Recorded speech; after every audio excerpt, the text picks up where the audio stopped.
केस मोकळे सोडते लोक रस्तो द्या माय आली मार कानफडात शिदी उभी राहते ते.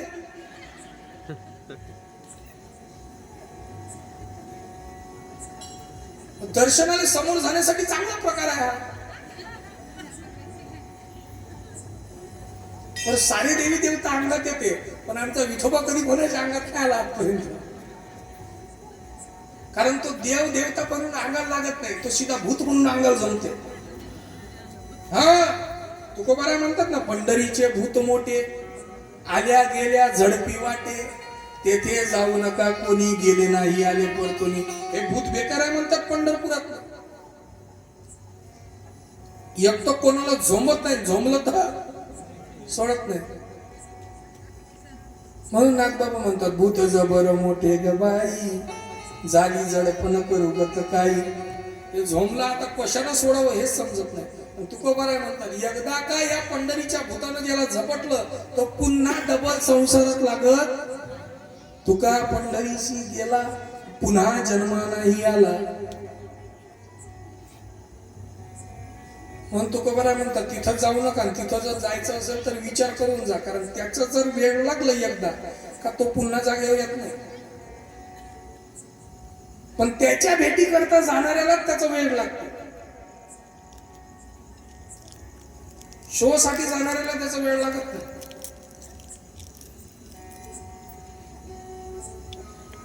माझं वय 30 वर्षाचं आहे. मी जवळजवळ 3 वर्षाचा होतो तेव्हापासून पंढरपूरची पायदळवारी करतो.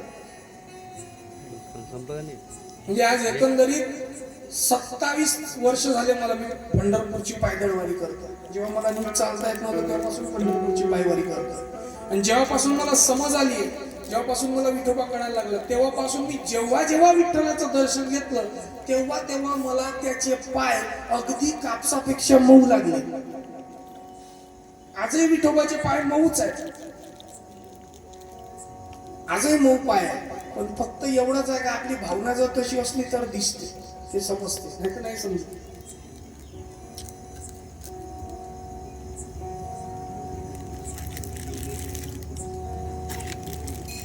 तोच प्रकार आहे. दांभिकता अंतःकरणात नसावी. निस्वार्थ प्रेम, निश्चळ भावना देवाच्या ठिकाणी असावी. समाजामध्ये दांभिकतेचा प्रकार फार वाढत चाललाय. आपल्याला जागोजागी बघायला मिळतं धर्म परिवर्तन.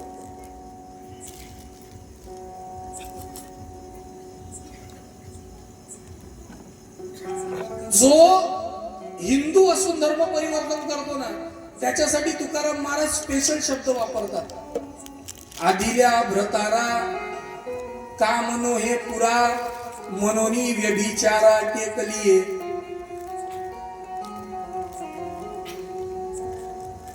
तुकोबाराचा अभंग आहे. भ्रतार म्हणजे नवरा, काम म्हणजे इच्छा. आदिल्या भ्रतारा कामनो हे पुरा, मनोनी व्यभिचारा टेकलिये. जेव्हा आपला धर्मातल्या देवापासून आपलं भागत नाही ना, तेव्हा माणूस दुसऱ्या जागी लागत असतो. पण जर एका ठिकाणी आपला विश्वास दृढ असेल तर आपल्याला दुसऱ्याची गरजच पडत नाही, आणि तो भगवान पडूही देत नाही.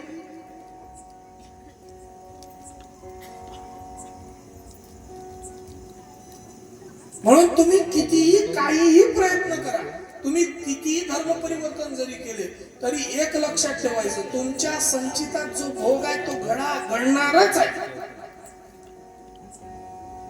तुम्ही काही करा. अहो मला सांगा, रावणाला कधी माहित पडलं होतं मी मरणार आहे म्हणून? रामाच्या हातून. राम प्रभू जन्माला यायच्या 3 पिढ्या आधी रावणाला माहित होतं मी रामाच्या हातून मरणार आहे. जेव्हा प्रभू रामचंद्राच्या आजोबाचं राज्य होतं अजराज्याचं, त्यावेळेसच रावणाला माहित पडलं होतं मी मरणार आहे रामाच्या हातून. पण रावणाला रामाच्या हाताने मरण चुकवता आलं का? नाही. पण त्यानं ते मरण स्वतःपुरतं मर्यादित ठेवलं नाही. आपल्यासह देवाच्या हाताने आपल्या पूर्ण कुळाचा उद्धार झाला पाहिजे म्हणून त्यानं वैर केलं.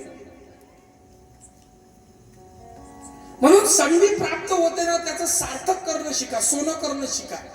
ती दवडून भलत्या मार्गाने लागायचं नाही. दांभिकतेचा प्रकार अंतःकरणामध्ये आणायचा नाही. ही गंगाबाई त्याच प्रकारातली होती. एका ठिकाणी तिचा विश्वास कधीच बसत नव्हता. ती गंगाबाई पुंडलिकाची दिशाभूल करायला लागली. अरे म्हणे काय त्या वेड्या पिशा गण्याच्या नादी लागला रे म्हणे.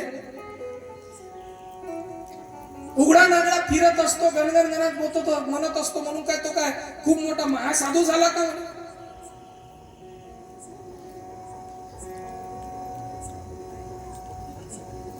अरे तू जन्माला येऊन गुरु केला नाही, तुझा जन्म वाया गेला म्हणे. त्या गजाननाला काय गुरु मानतो म्हणे स्वतःचा.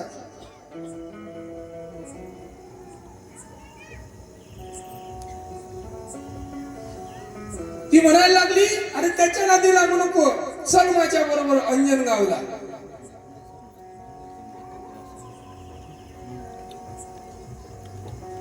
त्या अंजनगावला जाऊन माझ्या बरोबर गुरु कर, मी तुला त्या ठिकाणी उद्या त्या ठिकाणी घेऊन जाईल. तेव्हा तो म्हणायला लागला ठीक आहे, जाऊन तर बघू अंजनगावला काय फरक पडतो, येतो उद्या तुझ्या बरोबर, असं तिला बोलला.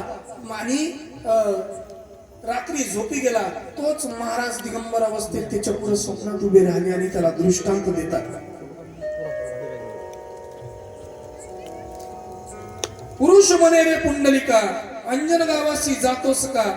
गुरु कराया ते दिगंबर, गुरु कराया ते निका. त्या भागीच्या सल्ल्याने, त्या तिच्या सल्ल्याने तू काय गुरु करण्यासाठी जातो का रे?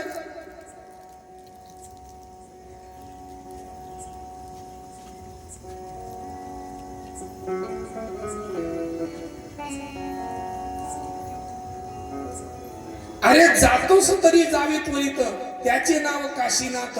तेथे जाता फिटेल भ्रांत तुझी वेळ निश्चय. जा तिथं जात असशील तर तिथं गेल्यानंतर तो काशीनाथ नावाचा भेटेल आणि तिथं गेल्यावर तुझ्या मनातली शंका निघून जाईल. जा. कानात बोलला म्हणून काय तो गुरु होतो का? कान मंत्र दिल्याने काय गुरु होत असतो का? जो खरा गुरु आहे तो कधी कानात फुकून मंत्र देत नाही, त्याचा मंत्र उघड असतो. आमच्या संप्रदायाने, आमच्या गुरुने आम्हाला उघडच मंत्र दिलेला आहे. आमच्या ब्रह्मलिंग सद्गुरु टिनपटे महाराजांना जो आम्हाला मंत्र दिला तो आमच्या संप्रदायाने दिलेला आहे, वारकरी संप्रदायाने. उघडा मंत्र आहे तो. त्या मंत्रानं देवाला स्वतःच्या हृदयामध्ये बसवता येतो. सोहम शब्दाचा मारा केला, आत विठ्ठल कोंडीला. सोहम शब्दाचा मारा केला.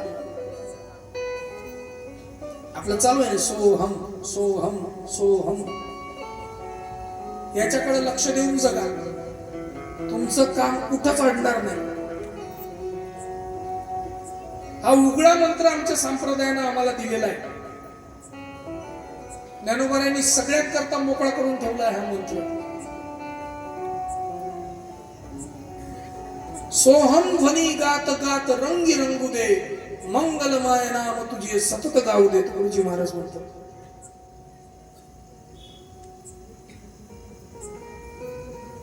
म्हणून ते महाराज त्याला स्वप्नात म्हणायला लागले, अरे कानात मंत्र फुकला म्हणून तो काय गुरु होत असतो का?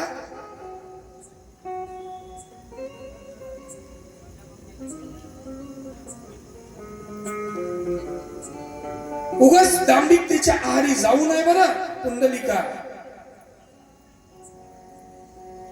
ये इकडे कान कर, तुला जर कानात मंत्र पाहिजे असेल तर मी देतो, असं म्हणून त्याच्या कानाजवळ गेले आणि त्याला गण गण भो गणात भोते असं त्याच्या कानात म्हणून गुप्त झाले.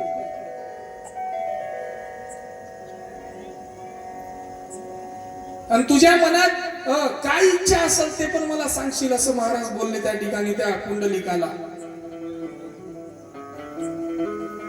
तेव्हा पुंडलिक म्हणायला लागला, महाराज माझ्या मनात दुसरी काही इच्छा नाही, मला फक्त तुमच्या पादुका पूजनासाठी द्या. हे घे माझ्या पादुका. तिथेच काढून दिल्या. त्या पादुका हातात घेतात, तो महाराज गुप्त झाले, त्याची झोप उघडली, बघतो तो पादुकाही नाही महाराजही नाही.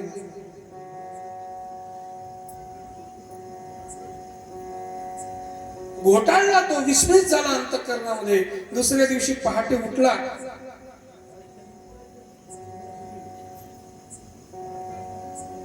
विचार करायला लागला. म्हणे साधू बोलले की मग तुला पादुका देतो, तू त्याची पूजा कर. त्याचा नेमका अर्थ काय? त्या नेमका पादुका माझ्यापर्यंत येतील की मला नवीन बनवावं लागेल? काय अर्थ समजायचा? नवीन जर घ्यायला जावा तर त्यांनी माझ्याजवळ दिलेला दिसलं मला, मग त्या पादुका नेमक्या आहेत कुठं? तेवढ्यात ती भागाबाई तिथं आली, ती म्हणायला लागली, पुंडलिका चल माझ्या बरोबर. पुंडलिक म्हणायला लागला, मी येत नाही. तुला जायचं असेल तू जा, मी येत नाही.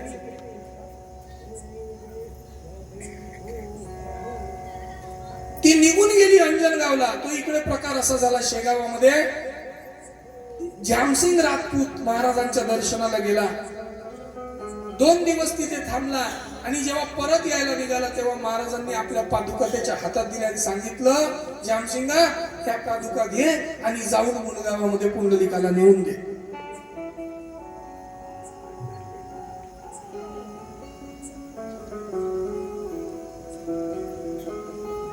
तो जामसिंग या पादुका घेऊन त्या ठिकाणी पुंडलिकाच्या जवळ येतोय मुंडगावला.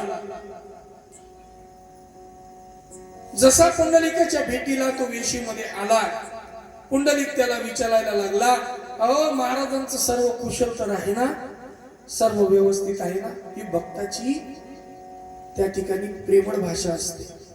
जो सर्वात आधी स्वतःबद्दल नाही तर ज्याच्यावर श्रद्धा आहे त्याच्याबद्दल विचारत असतो. महाराजांचं सर्व कुशल तर आहे ना, सर्व ठीक तर आहे ना?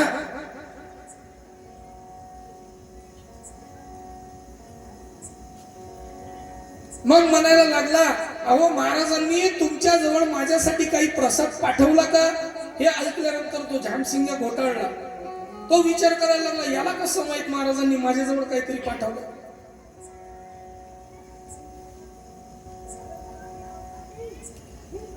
त्या पुंडलिकाला घेऊन जामसिंग त्याच्या घरी गेला, आणि घरी गेल्यावर त्या झोळीतून पादुका काढून त्याच्या जवळ दिल्या. घे, महाराजांनी तुझ्यासाठी पादुका पाठवल्या. आणि त्याच पादुका आजही त्या मुंडगावामध्ये तिथे त्याची पूजा केली जाते. त्या पादुका अजूनही तिथे आहेत.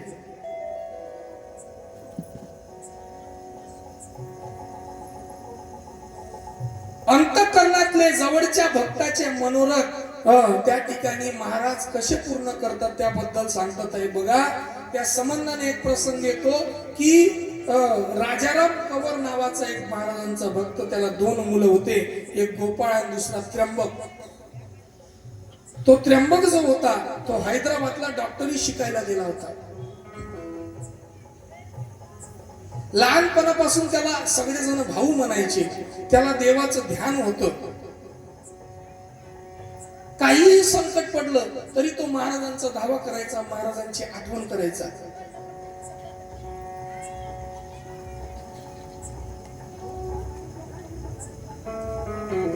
आणि असं असताना तो नेहमी म्हणायचा, कोणतंही काम पडलं, मेरा आपकी कृपा से सब काम हो रहा है, मेरा आपकी कृपा से सब काम हो रहा है, मेरी आपकी कृपा से सब काम हो रहा है, मेरी आपकी कृपा से सब काम हो रहा है।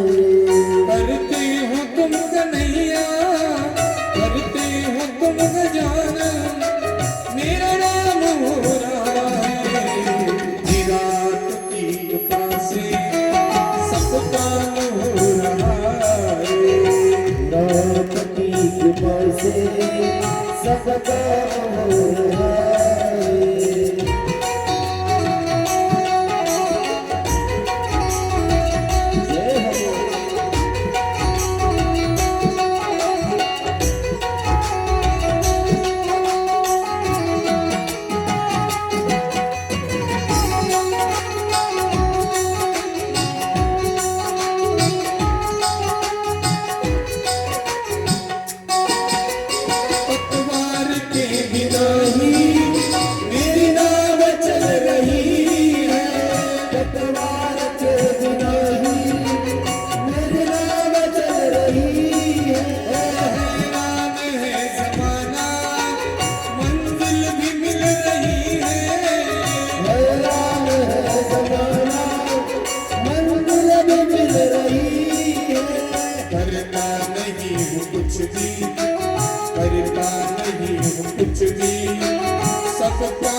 सब काम हो रहा है।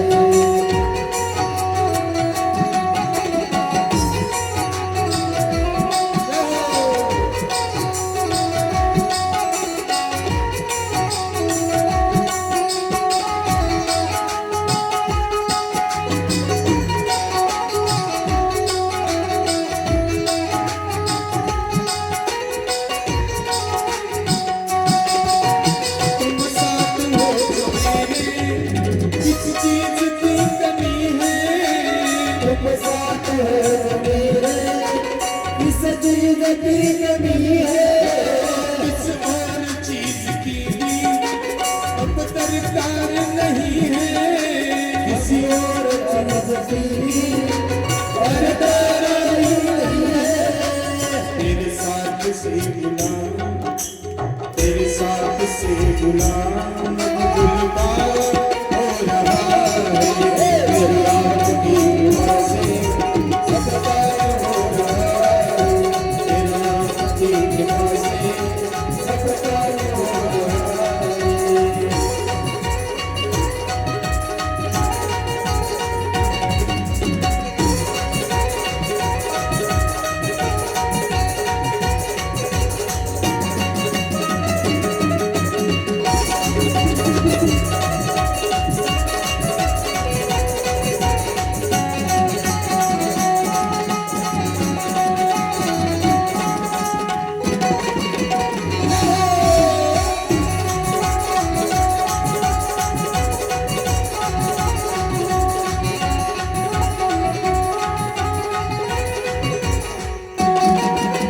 मैं तो नहीं हूँ काबिल, तेरा पार कैसे पाऊँ। तेरा पार कैसे पाऊँ। टूटी हुई वाणी से गुणगान कैसे गाऊँ। टूटी हुई वाणी से गुणगान कैसे गाऊँ। तेरी प्रेरणा से ही, तेरी प्रेरणा से ही सब कमाल हो रहा है। तेरी आपकी कृपा से सब काम हो रहा है। करते तुम करिया, करते तुम करिया, मेरा नाम हो रहा है। तेरी आपकी कृपा से, तेरी आपकी कृपा से मेरा नाम हो रहा है। तेरी आपकी कृपा से सब काम हो रहा है। तेरी आपकी कृपा से सब काम हो रहा है। तेरी आपकी कृपा से सब काम हो रहा है। जय गजानन। मेरा आपकी कृपा से सब काम हो रहा। करते हो तुम गजानन, करते हो तुम गजानन, मेरा नाम हो रहा है। मेरा आपकी कृपा से सब काम हो रहा। तो म्हणायला लागला, देवा तुमच्यामुळे माझ्यावर कोणतेही संकट कार्य करत नाही, माझं काम कुठे कळत नाही.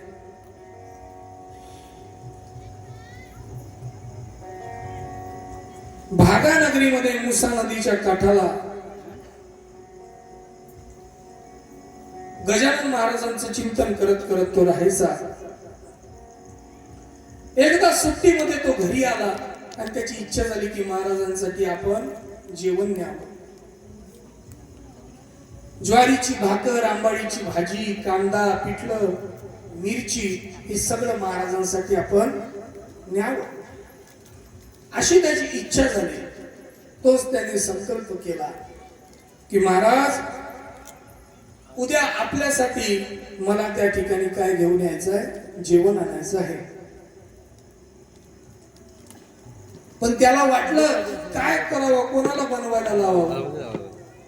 जर आपल्या वहिनीला सांगितलं, दोन भाऊ होते ते गोपाळ आणि त्र्यंबक, जर आपल्या वहिनीला सांगितलं तर ती मोठी रागीट आहे. किनकिन करणारी ऐकणार नाही, करून देणार नाही.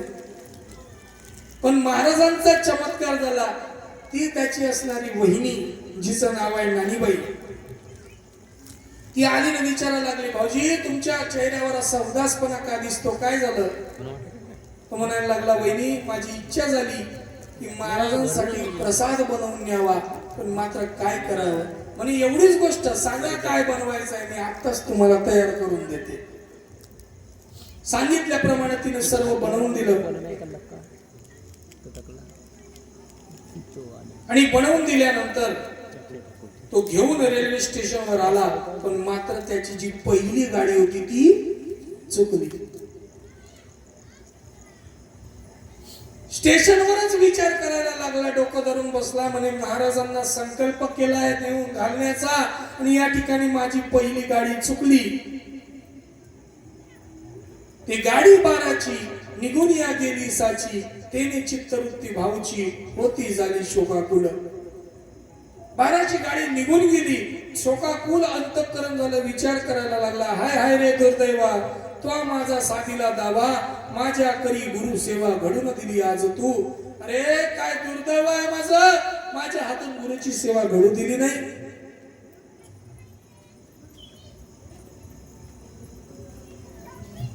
महाराजांचा धावा करायला लागला, महाराज रक्षण करा माझं, ही शिदोरी तुमच्यासाठी आणलेली आहे, या धावून माझं रक्षण करा. 3 घंटे अजून गाडीला वेळ आहे महाराज, तोपर्यंत तुमचं भोजन होऊन जाईल असं मला वाटत आहे. असा विचार करत तिथे उपोषित बसला. चतुर्थ प्रहरी शेगावात आला तिच्या गाडीने. त्या ठिकाणी 4थ्या प्रहराला शेगावामध्ये आला. पण विचार केला होता, जोपर्यंत महाराजांना जेवू घालणार नाही तोपर्यंत मी जेवणार नाही. 3ऱ्या प्रहरी शेगावामध्ये, चतुर्थ प्रहरी शेगावामध्ये आला, दर्शनाला गेला. तोवर महाराजांच्या पुढे सगळ्यांनी त्या ठिकाणी जेवण आणून ठेवलेलं होतं.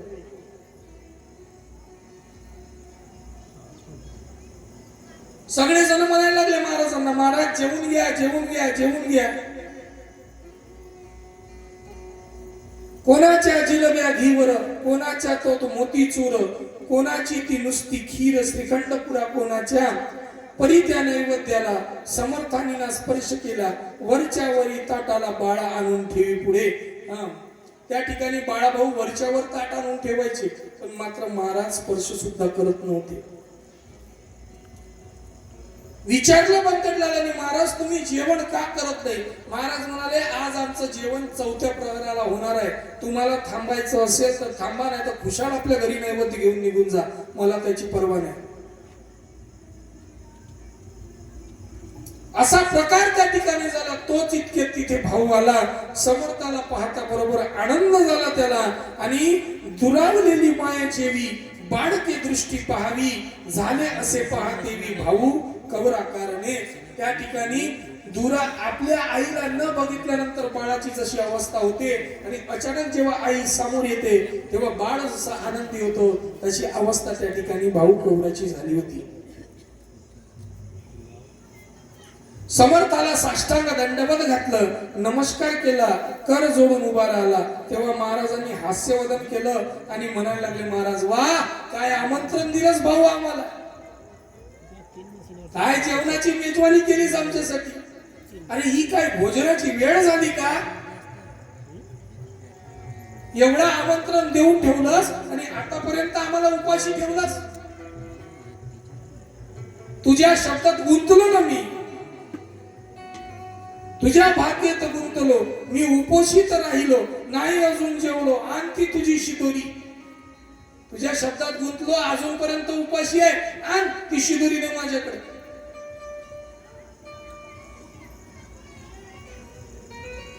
असं बोलल्यानंतर त्या भाऊचं चित्त हर्षभरित झालं. तरी ती शिदोरी महाराजांच्या पुढे ठेवली आणि महाराजांनी त्या शिदोरी मध्ये काय केलं, 2 भाकरी समर्थानं खाल्ल्या आणि 1 भाकर ती भाविक भक्तांना प्रसाद म्हणून वाटायला दिली. बघा काय भक्तीचा प्रकार असतो. एक विशेष भक्त आहेत महाराजांचे, आणि प्रत्येक आपल्या ठिकाणी तो दृढ आहे. ज्याच्या त्याच्या विश्वासावर जो तो दृढ आहे. हे काही होऊन जाऊ दे, काही होऊन जाऊ दे, महाराजांसाठी जो तो भक्त जसा तसा दृढ बसला. हा त्र्यंबक भक्तही तसाच होता महाराजांचा. महाराजांनी 2 भाकरी काढल्या. तो प्रकार पाहिल्यानंतर सर्व आश्चर्यचकित झाले, आनंद झाले सर्व, आणि म्हणायला लागले खरंच महाराज भक्त वत्सल आहे, खरंच महाराज भक्तांचा जीव राखणारे आहेत. जसं हस्तिनापुरामध्ये विदुराच्या कन्यासाठी पंचपक्वान्नाचा त्याग केला भगवान परमात्म्याने. एवढंच काय, तर त्या ठिकाणी भगवान परमात्मा द्वारकेत जेवायला बसलेले असताना द्रौपदीनं हाक मारावी आणि भगवान परमात्म्यानं भरलेल्या ताटावरून उठावं आणि द्रौपदीच्या जवळ येऊन म्हणावं काय झालं.